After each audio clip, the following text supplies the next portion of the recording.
Hi, my name's Amy Blackwell, and for my final presentation class project, I'm going to focus my attention on breast cancer. Breast cancer is a very strong cancer that affects many of men and women around the world and in the United States. I chose this as using this for my final project was because the fact of the matter is it is very close to me and my family. No one directly in my family has breast cancer, but one of my mom's best friend that we've known for many and many of years is actually going through it right now as we speak.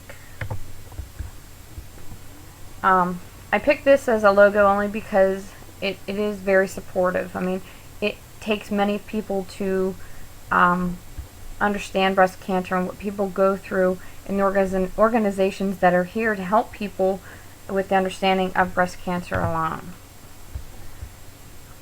My mom's best friend was diagnosed with breast cancer in September of 2012. She had undone a double mastectomy. She went through chemotherapy and currently receiving radiation directly to the site where the cancer cells are located. The radiation is physically burning her skin right now as we speak and is very painful. Unfortunately, she's a very strong individual and does not like to take any pain medicine.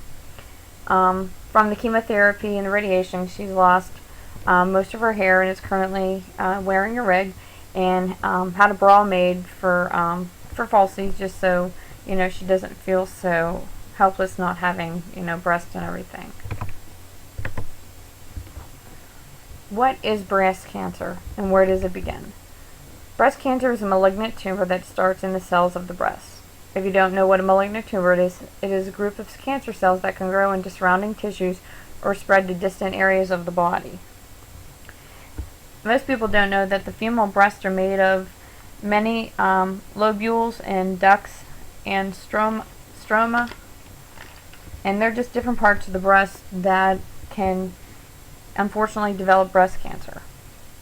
Breast cancer generally begins in the cells that line the ducts or in the lobules.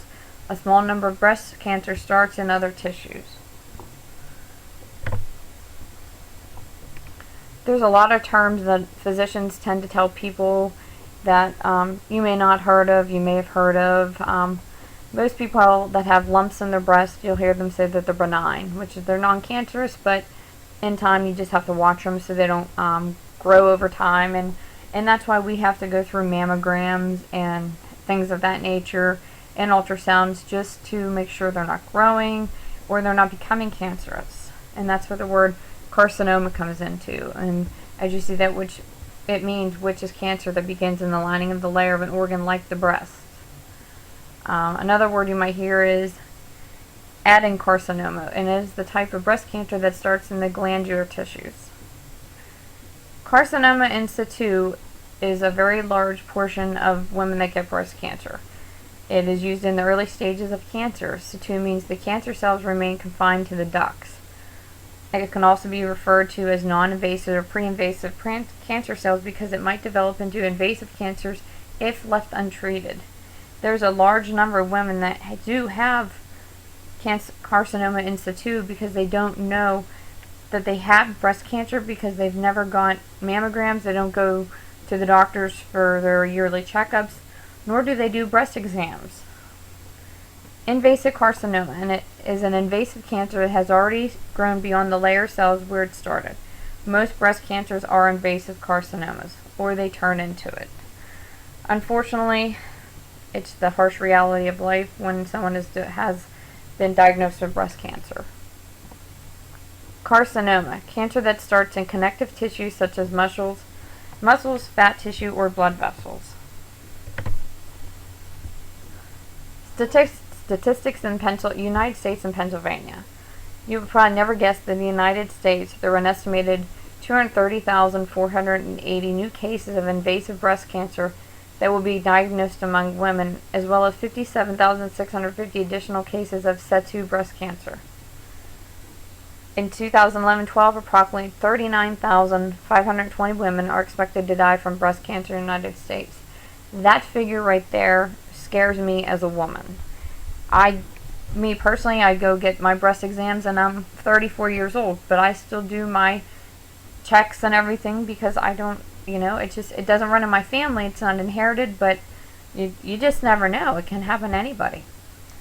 Also, in 2011 and 12, the number of expected cases to occur in men is 2,140. Yes, men out there, you can get breast cancer.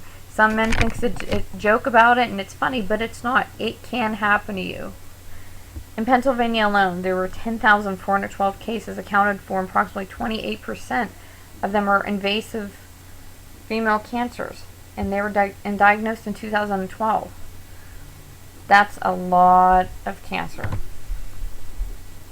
Who is at risk? Some of these things really, really scared me. Early onset menarche. If people out there don't know what menarche is, that is women getting their period early. Girls in, ages 9, 10, and 11-year-olds. Late onset of menopause. They generally range, saying women should generally see and get menopause between ages 40 to 47. Early would be around 37 to 41. And late actually is like 45 to 50. And that is very late. Never being pregnant. First full-term pregnancy at age 30. Family history. Family history is a large one, because that's when you have to be very careful, and that's when you really want to go out and make sure you're getting all your exams. You're going to your yearly visit, you're getting your mammograms. I mean, you really are getting checked if it definitely runs in your family, especially with genetic risk factors. Lack of physical activity, well, not everybody's very active, but I mean, that is a risk factor. Heavily alcohol consumption. Birth control pills. There's a lot of people out there that are on birth control that they would never guess that one risk of it, again, breast cancer, is from taking birth control pills. I personally, that scared me, because I was taking birth control pills when I was younger for other issues to control my periods. Dense breast tissue. People that do breast exams get scared every day because they're doing the breast exam and they feel this lump that's actually just dense tissue. Don't be alarmed. Go get it checked. Chest radiation and treatment, meaning people that had already had cancer prior and got radiation therapy. Long-term combined postmenopause hormone therapy and long-term estrogen replacement therapy. That has a lot to do with women with menopause and hormone replacements and things, just to keep us balanced out as women.